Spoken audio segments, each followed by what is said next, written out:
امام طاؤوس رحمۃ اللہ علیہ سے حجاج بن یوسف کی ملاقات کا واقعہ۔ امام طاؤوس بن کیسان رحمۃ اللہ علیہ کہتے ہیں، ایک سال میں مکہ المکرمہ میں مقیم تھا۔ مشہور زمانہ امیر حجاج بن یوسف حج ادا کرنے مکہ المکرمہ آیا اور حرم شریف میں بیٹھ کر اپنے کارندے کو یہ پیغام دے کر میرے ہاں روانہ کیا کہ اے امیر المومنین حجاج بن یوسف آپ کو طلب کرتے ہیں۔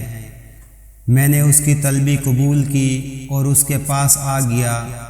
حجاج نے میرا اکرام کیا اور اپنے قریب بٹھا لیا اور ایک شاہی تکیہ بھی پیش کیا تاکہ میں اس کا سہارا لوں۔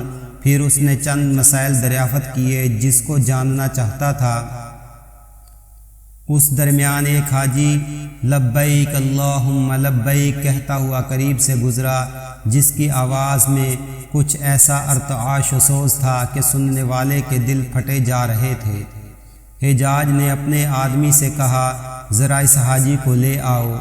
جب وہ آیا تو پوچھا، تم کون ہو؟ حاجی نے کہا، میں ایک مسلمان ہوں۔ حجاج نے کہا، میرا یہ مطلب نہیں، میں جانتا ہوں کہ تم مسلمان ہو، لیکن یہ بتاؤ تم کس ملک کے ہو؟ حاجی نے کہا، ملک یمن کا باشندہ ہوں۔ حجاج نے جب یہ سنا تو پوچھا، تمہارے ملک کے حاکم کا کیا حال ہے؟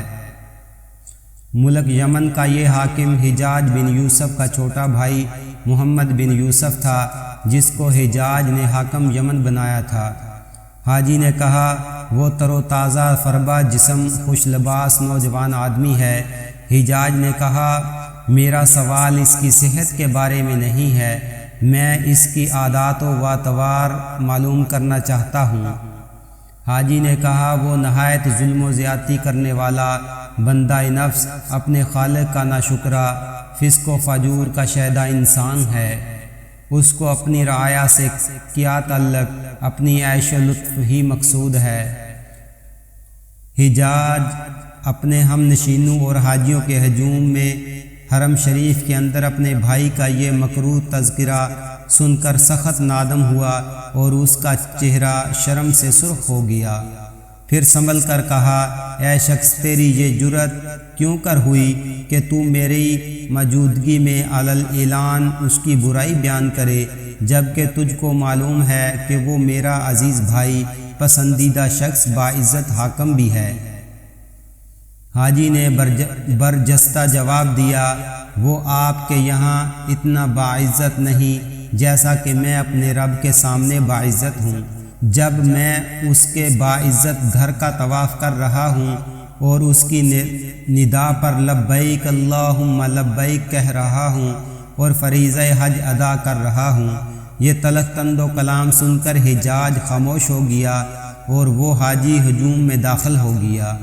امام طاؤوس رحمۃ اللہ علیہ بن کیسان رحمۃ اللہ علیہ کہتے ہیں کہ اس کی یہ حوصلہ مندی اور بے خوفی دیکھ کر میں نے دل میں کہا کہ یہ کوئی غیر معمولی انسان ہے، اس کا تعارف لینا چاہیے۔ تیزی سے میں اس کے پیچھے گیا، دیکھا کہ وہ غلاف کعبہ تھامے اپنا چہرہ اس کو لگائے یہ کلمات کہہ رہا ہے۔ ترجمہ، اے اللہ، میں آپ کی پناہ چاہتا ہوں اور آپ کی جناب میں حفاظت بھی۔ اس طرح وہ کچھ دعائیں پڑھ کر حاجیوں کے ہجوم میں نظروں سے غائب ہو گیا۔ مجھ کو اس کا شدید احساس ہوا کہ اس سے ملاقات نہ ہو سکی اور امید بھی نہ رہی کہ پھر ملاقات ہوگی۔ عجیب بات ہے کہ وہ عرفہ کی رات ہجوم میں پھر نظر آیا۔ میں اس کے قریب پہنچا گیا، وہ دعا میں مشغول تھا۔